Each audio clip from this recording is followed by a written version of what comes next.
Member for Castries South. Thank you very much, Mr. Speaker. Mr. Speaker, before I proceed, for the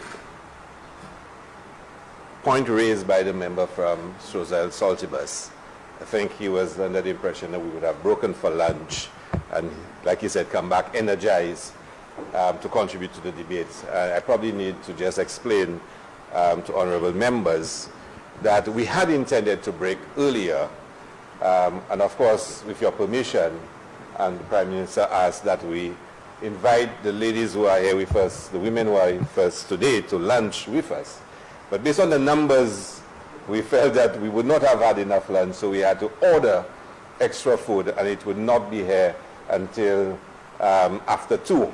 So it did not make sense for us to break, to have lunch, and the ladies downstairs with no food for them, and when we are ready to resume, then the lunch would come. So we thought that we would, given the importance of this bill, we would continue to debate until the food arrives where we can invite them to share with us downstairs. But of course, for honorable members, the lunch is downstairs, and if you feel it is necessary to have lunch now, you are free to do so. So basically, this is the reason why.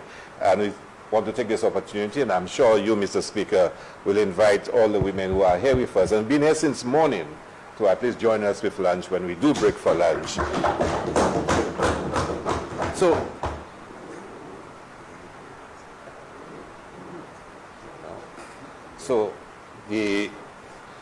Mr. Speaker, I want to join my colleagues in, first of all, offering condolences to the family of the officer who lost his life, Officer Timet, and to express on behalf of my constituency, Mr. Speaker, the hope that they will find the strength to deal with the situation that they face.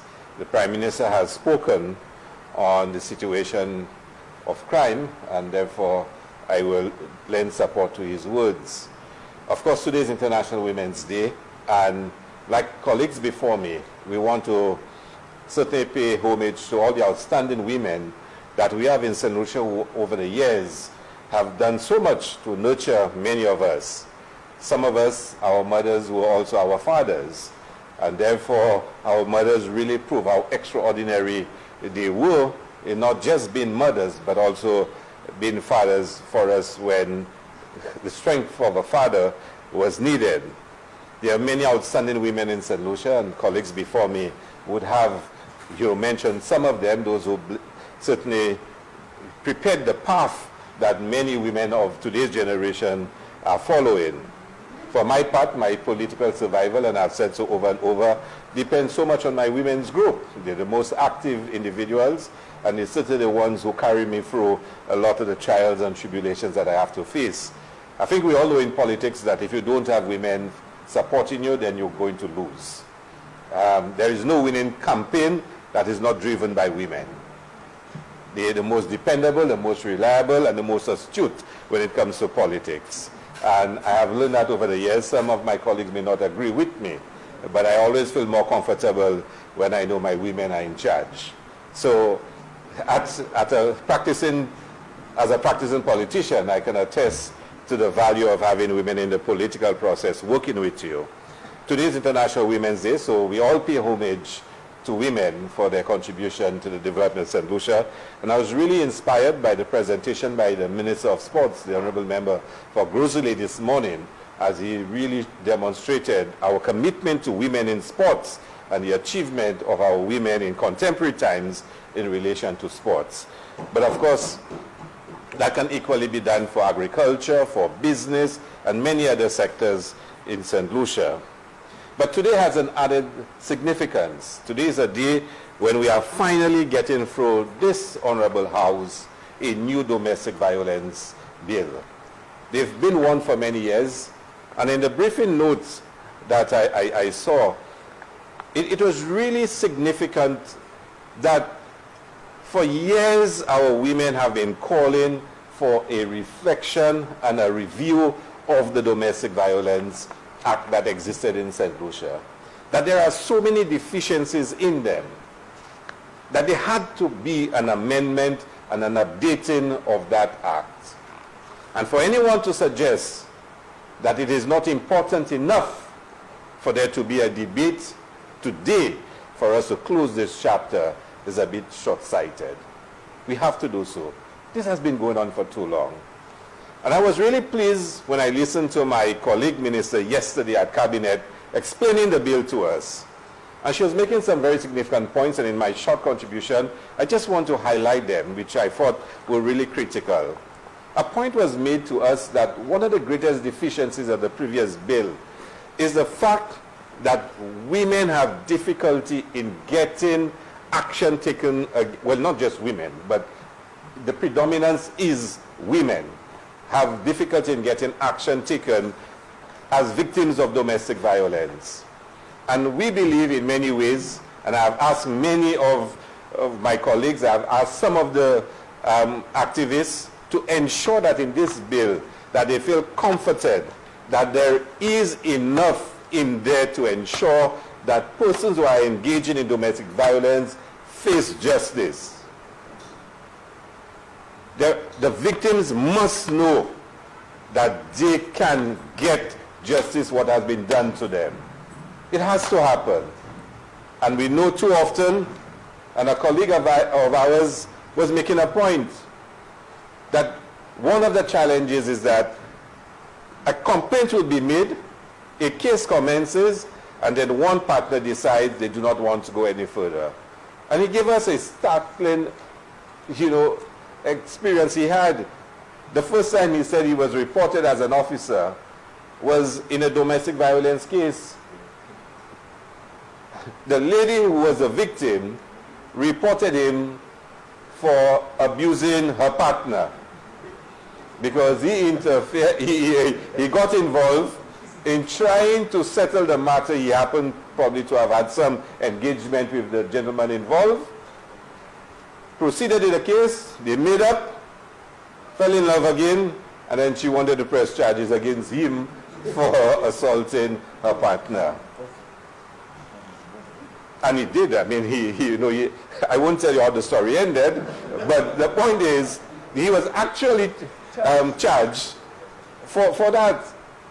And it really reflected a very deep structural issue as it relates to domestic violence. We're not blaming the lady who was the victim and who eventually took action against him, because sometimes the circumstances that they find themselves in lends itself to they needing to make up, and they needing to go back into the situation that they were in and needed to take the action that they took.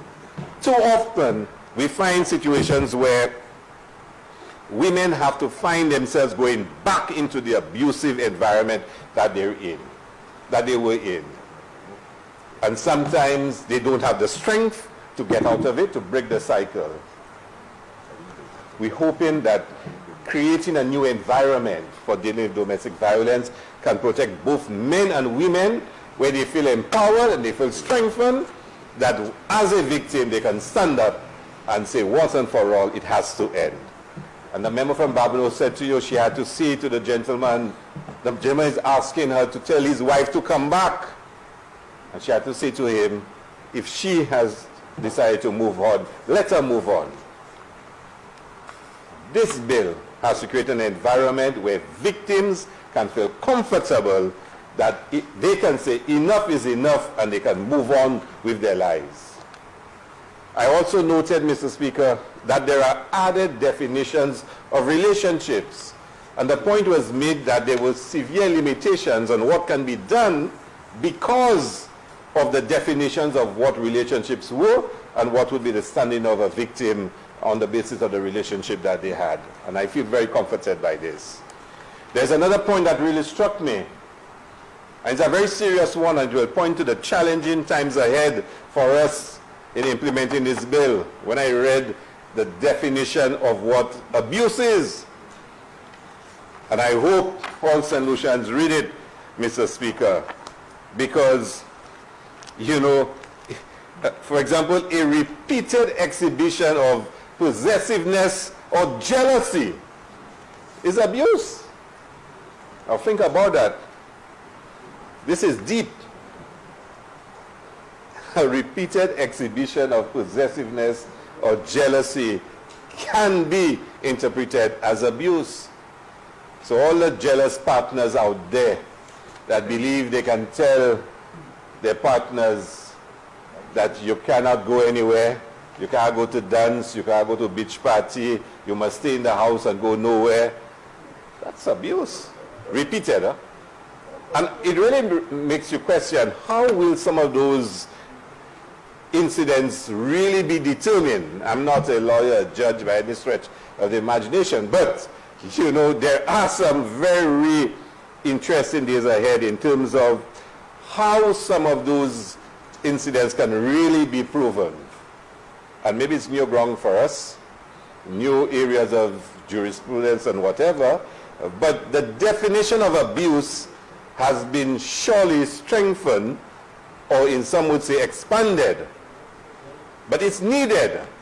It's needed because it's very easy for us to escape as a society by believing that what somebody is going through is not detrimental to them, the individual.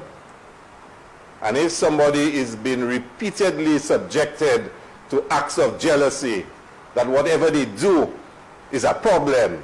They're on their phone, it must be a man they're speaking to, or it must be another woman they're speaking to.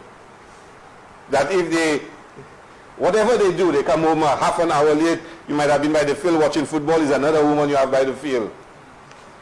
You know, and for you to be subjected to this over and over, and to demean you and to diminish your own sense of being is abuse.